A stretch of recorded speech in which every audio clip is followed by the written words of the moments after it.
आउज़ुबिल्लाहिमिनश्शैतानिर्रजीम बिस्मिल्लाहिर्रहमानिर्रहीम। अस्सलामु अलैकुम वरहमतुल्लाहि वबरकातुहू।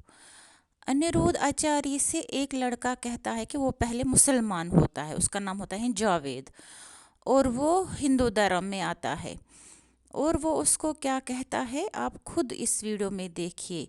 और इसके बारे में डॉक्टर जाकिर नाइक साहब कितना खूबसूरत जवाब देते हैं। आप मेरे इस चैनल को सब्सक्राइब कीजिए और मेरी वीडियो शेयर कीजिए और बेल आइकन को भी प्रेस कीजिए ताकि मेरा जो वीडियो बन जाए वो सबसे पहले आप तक पहुंच जाए। आप ये वीडियो देखिए क्योंकि ये बहुत ही खूबसूरत वीडियो है कि बाकी अल्लाह ताला हम मुसलमानों को दीन इस्लाम पर चलने की तौफीक देते। अल्लाह ताला हम मुसलमानों को अपने हिफ्ज़ अमान में रखे। आमीन या रब्बल आलमीन। अस्सलामु अलैकुम वरहमतुल्लाहि वबरकातुहू।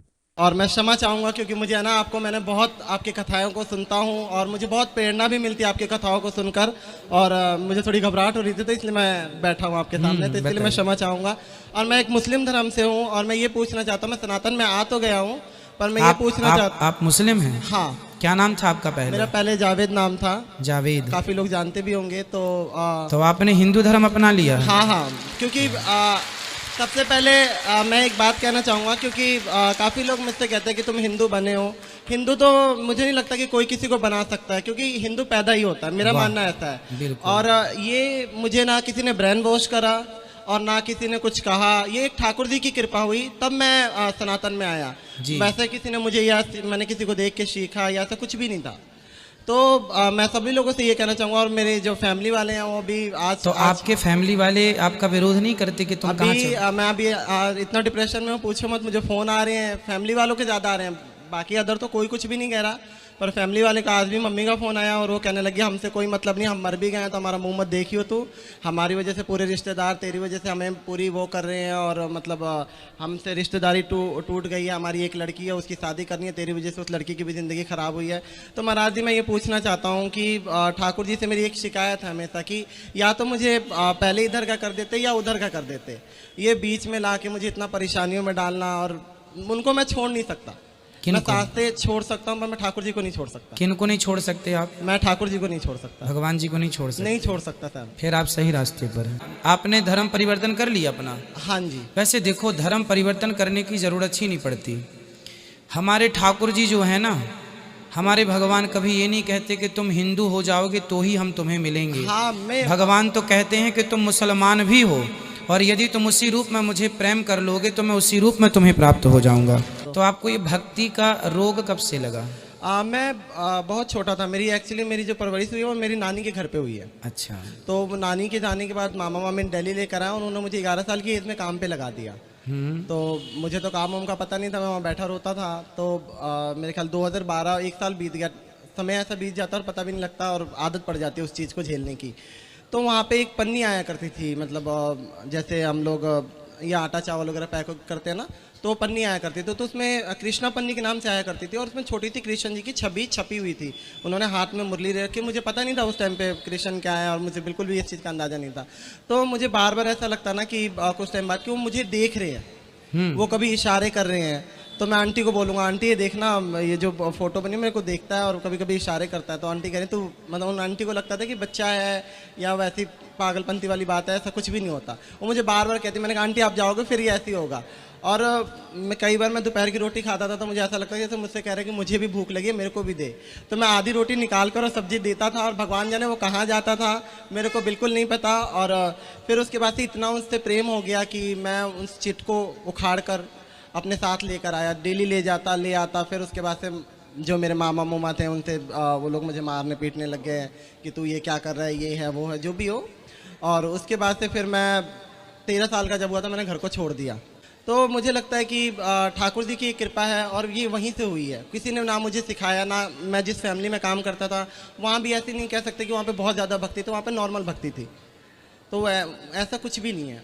तो ये मुझे कई लोगों की शिकायत है कि मुझे मेरा ब्रेन वॉश किया गया है या वैसा किया, तो ऐसा कुछ भी नहीं। किसी सनातन ने किसी ने भी मेरा ब्रेन वॉश नहीं करा, मैं अपनी मर्जी से आया हूँ। सनातन धर्म में और मुस्लिम धर्म में क्या अंतर लगा आपको? आप तो मुसलमान में जन्म लिए हैं और सनातन को फॉलो कर रहे हैं, ये बताइए दोनों में क्या अंतर? ये लोग लड़ते क्यों हैं धर्म को लेके? मुझे तो ये पता नहीं, क्योंकि मैंने इतनी उन चीज़ों में पढ़ाई नहीं कर रखी। सनातन मुझे ऐसा लगा कि सनातन एक शांत धर्म है, जहाँ मन को शांति मिलती है, और किसी के लिए मतलब किसी जानवर को काटना पीटना नहीं होता। तो सनातन इसलिए भी बहुत ही अच्छा है, क्योंकि हम किसी का जान लेकर अपना त्यौहार वगैरह नहीं मनाते। जी, जैसे कि होली हो गई, दिवाली हो गई, तो कभी भी ऐसा नहीं होता कि किसी हमारे यहाँ दीपक जला करके हाँ, त्योहार दीपक मनाते हैं। जलाकर और मिठाइयों के साथ। तो ये बहुत अच्छा है और अच्छा लगा सनातन बहुत। और अब भी मैं सनातन में ही हूँ, तो मैं अपने आप को सनातन ही मानता हूँ। बिल्कुल, आप पूर्ण सनातनी हैं। इस धरती पे प्रत्येक जीव सनातन ही है मेरे भाई। रास्ता भटक गए हैं लोग, बस ये समझो, रास्ता भटक गए हैं लोग। किसी धर्म में किसी की हत्या करना जायज नहीं है। नाम मुकुंद दवे है, बेरोजगार हूँ। आपने बोला है कि जो इस्लाम कबूल करता है उसके हजारों गुना माफ हो जाता है, मगर मेरे हिसाब से सबका मालिक एक है, और एक मालिक होते हुए किसको ये नज़र से देखता है और किसको वो नज़र से देखता है। हिंदुओं को माफ़ नहीं करेगा और जो इस्लाम धर्म स्वीकार करता है उसको माफ़ कर देगा। ये कौन सा ऊपर वाले का कानून है जो मेरी समझ में नहीं आ रहा है। बहुत अच्छा सवाल, बहुत अच्छा सवाल। मालिक एक तो सारे इंसानों के लिए अदल भी एक होता है। बहुत अच्छा सवाल, बहुत अहम सवाल। भाई का सवाल है कि ये किधर का मुसलमानों को माफ़ करता है, हिंदू को नहीं माफ़ करता है। मैंने आपसे कहा कि जो इंसान नाम का मुसलमान है, उसका नाम मोहम्मद, अब्दुल्ला, जाकिर है, तो वो काफ़ी नहीं जन्नत में जाने के लिए। मुस्लिम का मतलब वो इंसान जो अमन हासिल करता है अपनी ख्वाहिश, अपनी मर्जी से खुदा के अहकामात पे अमल करने के बाद। यानी जो इंसान अपने मालिक के अहकामात पे अमल करता है वो सच्चा इंसान है। वो नाम का क्या है उसका मैं कोई लेना देना नहीं। यहाँ मैं कह रहा हूँ कि जो इंसान अल्लाह के अलावा किसी के साथ शिर्क कर रहा था, आज शिर्क करना छोड़ दिया, आज उसके गुनाह माफ होंगे। चाहे कोई भी हो, आप भी अगर कहते कि मैं शिर्क करना छोड़ दूंगा, अल्लाह के अलावा किसी और की इबादत नहीं करूंगा जो हिंदू मज़हब की किताब में लिखा है, और मैं मानूंगा आखिरी पैगंबर मोहम्मद सल्लल्लाहु अलैहि वसल्लम में, चाहे आप ईसाई है, चाहे आप हिंदू है, चाहे आप यहूदी है, आज आप अगर अपने मालिक का कहना मानेंगे तो आपका मालिक आपको माफ़ करेगा। लेकिन अगर आप कहेंगे मेरा मालिक एक, लेकिन मालिक का कहना नहीं मानेंगे, तो मालिक कैसा माफ़ करेगा। मिसाल के तौर पे एक एग्जामिनेशन होता है, टीचर सारे तालिबे इल्म के लिए बराबर है। टीचर एक साल के लिए सारे तालिबे इल्म, सारे स्टूडेंट्स को सिखाता है, बराबर। लेकिन एग्जामिनेशन में जो टीचर पूरे साल भर सिखाता है, जो तालिबे इल्म वो टीचर के सिखाए मुताबिक एग्जामिनेशन पेपर में लिखता है, वो पास हो जाएगा। जो तालिबे इल्म टीचर जो सिखाता है उसके खिलाफ काम करता है, तो टीचर क्या उसको पास करेगा? चाहे वो हिंदू, मुस्लिम हो, ईसाई हो, जो टीचर सिखाता है उसके ऊपर वो तालिबे इल्म उसके मुताबिक इम्तिहान देता है, वो पास होगा। आपका मालिक, हमारा मालिक एक है। सारी किताबों में लिखा है, हिंदू मज़हब की किताब में, यहूद मज़हब की किताब में, ईसाई मज़हब की किताब में, इस्लाम मज़हब की किताब में, सिख मज़हब की किताब में, कि मालिक एक है।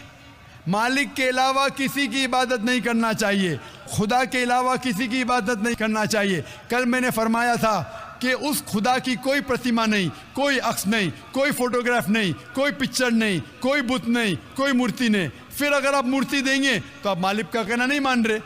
तो अगर आप मालिक का कहना मानेंगे, आपका नाम कुछ भी हो, मोहन हो, कुछ भी हो, शंकर हो या अब्दुल्ला हो, अगर आप मालिक का कहना मानेंगे तो आप सचमुच उस मालिक के बंदे हैं। अगर आप मालिक का कहना मानेंगे तो आपके गुनाह माफ हो जाएंगे।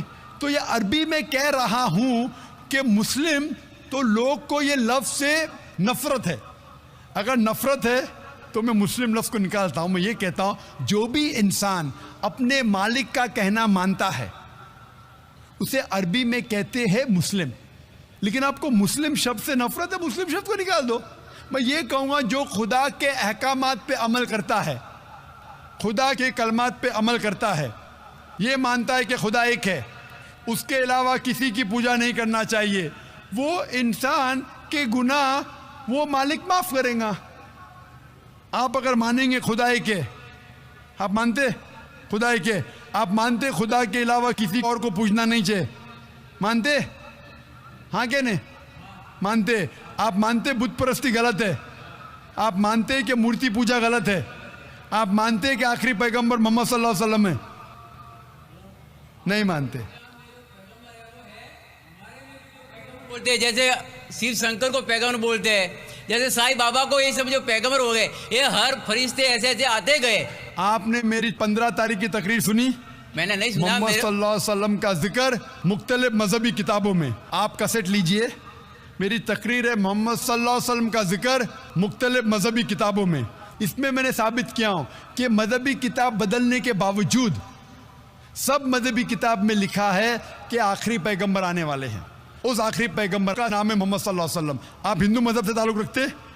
हिंदू मजहब की किताब में लिखा है, भविष्य पुराना पर्व 3 खंड 3 अध्याय 3 श्लोका 5 से 8 में लिखा है भविष्यवाणी मोहम्मद सल्लल्लाहु अलैहि वसल्लम की। आप पढ़ेंगे भविष्य पुराना पर्व 3 खंड 3 अध्याय 3 श्लोका 10 से 27 में मोहम्मद सल्लल्लाहु अलैहि वसल्लम का जिक्र है। आप कुंटब सुक्ता पढ़िए, अथर्वा वेद में लिखा है, किताब number 20 him number 127 shloka number 1 से 14 में लिखा है मोहम्मद सल्लल्लाहु अलैहि वसल्लम के बारे में। आप पढ़िए अथर्वा वेद किताब नंबर 20 अध्याय नंबर 21 श्लोका नंबर 6 और 7 में मोहम्मद सल्लल्लाहु अलैहि वसल्लम का जिक्र है। मोहम्मद सल्लल्लाहु अलैहि वसल्लम का जिक्र है साम वेद में अहमद जैसा, साम वेद उत्तर चिक मंत्रा नंबर 1500 लिखा है। यजुर्वेद में अध्याय नंबर 31 श्लोका नंबर 18 में।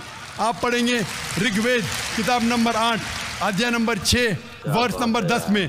आप अगर पढ़ेंगे अथर्वा वेद किताब नंबर 8 अध्याय नंबर 5 श्लोका नंबर 16 में मोहम्मद सल्लल्लाहु अलैहि वसल्लम के बारे में अहमद लिखा है। अथर्वा वेद किताब नंबर 20 हिम नंबर 126 वर्ष नंबर 14 में कई जगह लिखा है नारा शंसा। नारा शंसा मतलब वो आदमी जो प्रशंसा के लायक है। इसका अरबी में तर्जुमा होता है मोहम्मद। मोहम्मद सल्लल्लाहु अलैहि वसल्लम का नाम से जिक्र है हिंदू मजहब की कई किताब में। ऋग्वेद किताब number 1 hymn number 13 verse number 3, Rigveda किताब number 1 hymn number 18 verse number 9, Rigveda book number 1 hymn number 106 verse number 4, Rigveda book number 1 hymn number 142 verse number 3, Rigveda book number 2 hymn number 3 verse number 2, Rigveda book number 5 hymn number 5 verse number 2, Rigveda book number 7 hymn number 2 verse number 2, Rigveda book number 10 hymn number 64 verse number 3, Rigveda book number 10 hymn number 182 verse number 2,